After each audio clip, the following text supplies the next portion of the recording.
And good morning. It's your friendly neighborhood Tironan, and today we have the ME209.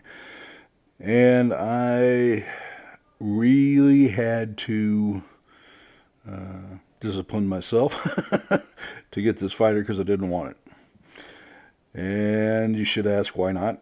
And the reason is this aircraft has an interesting history. First off, there were two separate planes called the ME209. The first one was the ME209, which was a racer, and it was built specifically to hold the high-speed record. It had maximal engines, it had evaporative cooling, which took up the entirety of its wings, and it didn't have a single gun or cannon on it. And there were attempts to change the aircraft and turn it into a fighter, which were a dismal failure. It was just a plain out racer and very successful at what it did, but it couldn't be changed. The second attempt was this, which was the idea was to use the maximum amount of parts from the ME-109 and come up with a better aircraft, and they failed. The result was a aircraft that was very similar to the 109, didn't make any changes, and the RLM, which is the Reich Air Ministry, said stop, don't proceed any further, concentrate on jet aircraft. And this was in the 43-44 period of time. And given the fact that this ME-262 Swallow was looking very good and this was looking very rotten, you would make the same decision in their place. The aircraft as it sits, so let's talk about it. This you will get from the 109G. Other than that, this aircraft is absolutely Tier 1. Here is the problem with the aircraft. 208. Folks, there are Tier 5 fighters that exceed this. In all seriousness, you have 120 and two 50 caliber machine guns. And to get it, you have to get this aircraft. The research price is about 20,000, rounding up, of course. And then you can get the two 20 millimeters, and you can get the 30 millimeter cannon whenever you wish to. So your line of advancement needs to be get your airframe out of the way, then get your 220 millimeters, and then get your 30. And the reason I say that is you get 150% firepower on this. Okay, you go from 208 to 300 in one blow.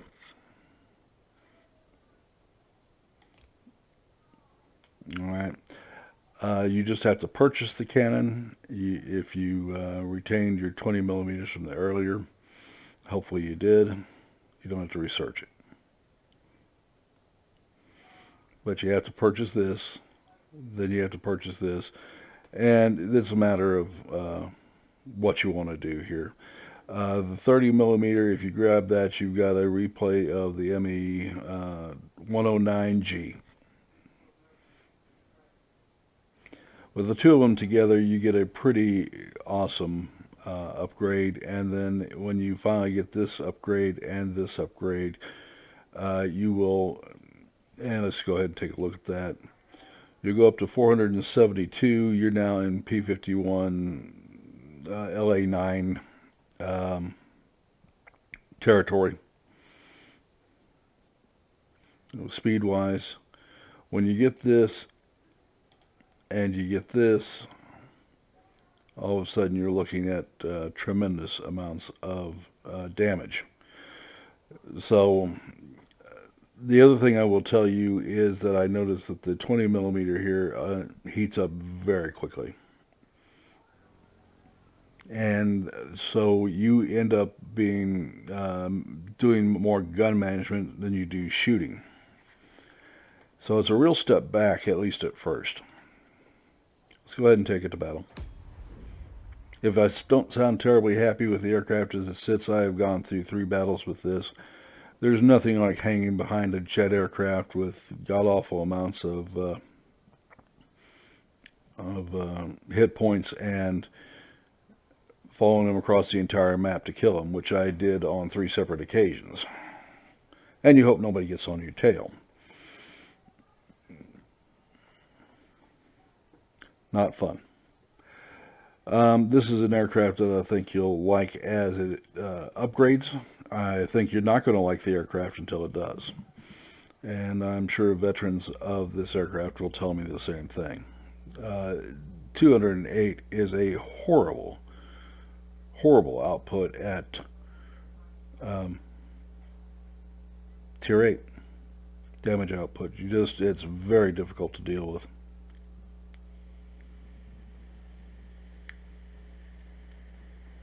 Now it does get better, obviously. So we'll hang with this, but I wanted to show you the aircraft as you can expect to get it. Remember that this channel is really dedicated to the everyman, not to the super uber pilots, but to the everyday guy that comes in here, plays the game, so forth and so on. And that's a good thing, because I hover right around the 50% region myself. So if I was trying to present myself as Mr. Super Uber Pilot, I'd be lying through my teeth, and I ain't going to do that to you. I am enjoying my coffee this morning. So if you hear the occasional gulp, excuse me.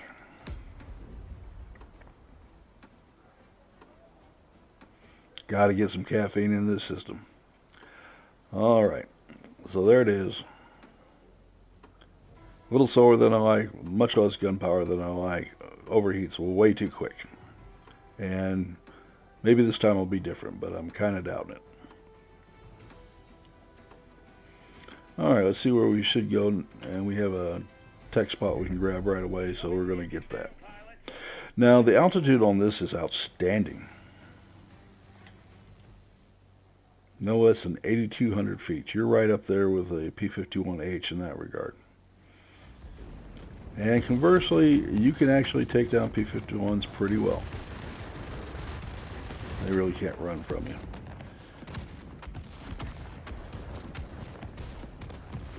Your gun mod or your plane mods are going to make quite a bit of difference.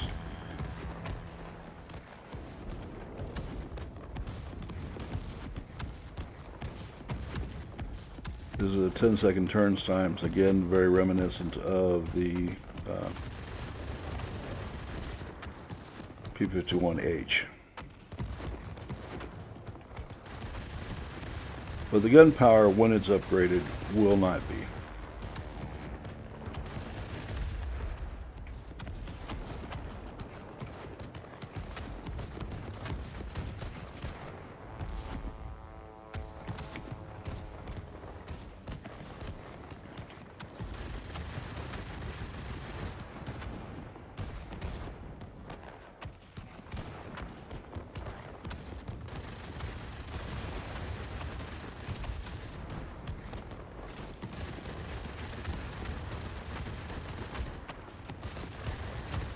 You notice my guns have overheated, and I'm waiting for a cooldown. There we go.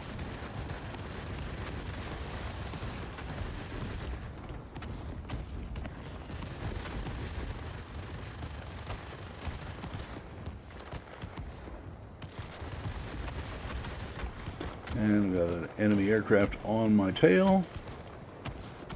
Boom and Zoomer doing his boom and Zoomer thing.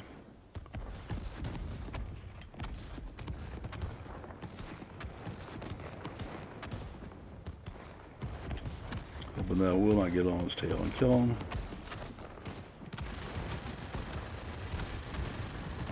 And he's right, I won't. I'll hit him from underneath where he can't do anything about it. This is a 190 TL, and it was an alternative to the 262 in case that didn't work out. Obviously, the 262 did. It never really went anywhere beyond the prototype. Okay, so we got that. You know, it took me far too long to take the enemy aircraft position. And instead of going after the military base like we should have, we went after the airfield. And you can tell we have a lot of bots who really and truly think that taking the airfield is the most important thing in their little programs. Okay, so not real sure what we can do about that. I don't see any enemy aircraft. There's one. There's a 262. Boosting to make sure I don't lay a hand on them.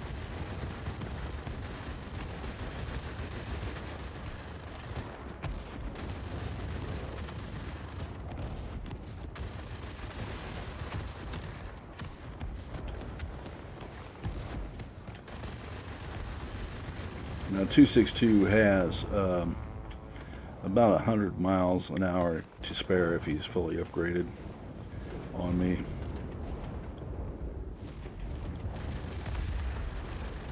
I'll put some shots into him anyway, just to make myself feel better.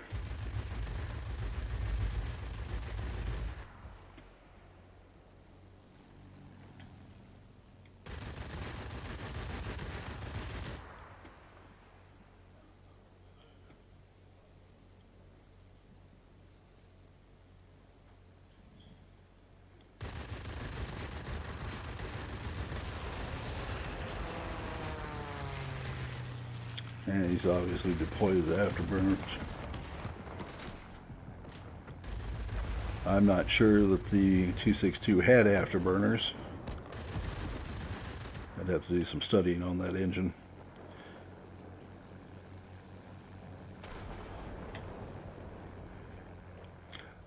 Anyway, regardless, the aircraft is fast. No real problems with that. It's agile enough. I don't have a pneumatic restarter on this, so I went with airframe with control surfaces, and that's probably a mistake.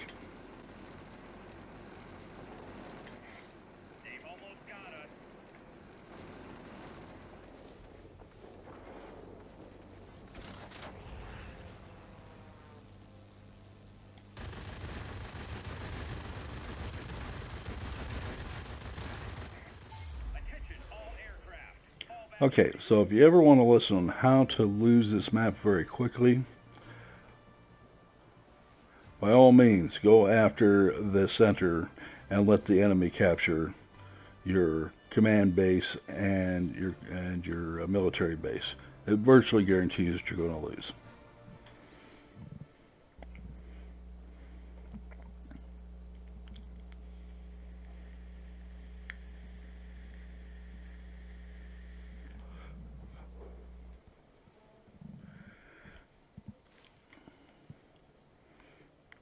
Alright, we'll go through the summary here real quick. I'm sure I didn't do all that much.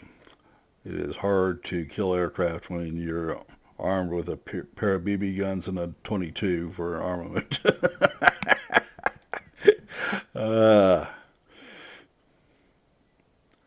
Oh, for a decent aircraft, right? Alright, so you look at the upgrades on this. We are still struggling along here. I could get the engine, I guess, and increase my speed, but that's really not going to address the needs of the aircraft very well. So, rather than drag you through my miserable experience with this, we'll wrap this one up. I'll continue to work throughout the day on getting the airframe and then paying another $20,000 or paying for the guns. And when I finish that, we'll work on the 30 millimeter cannon, and hopefully we'll have a better experience here. In the meantime, I won't remember to like the video and your long-suffering Tironan here as I hash through miserable upgrades on the BF209 and subscribe. I need subscribers. Thank you so much. We'll see you tomorrow.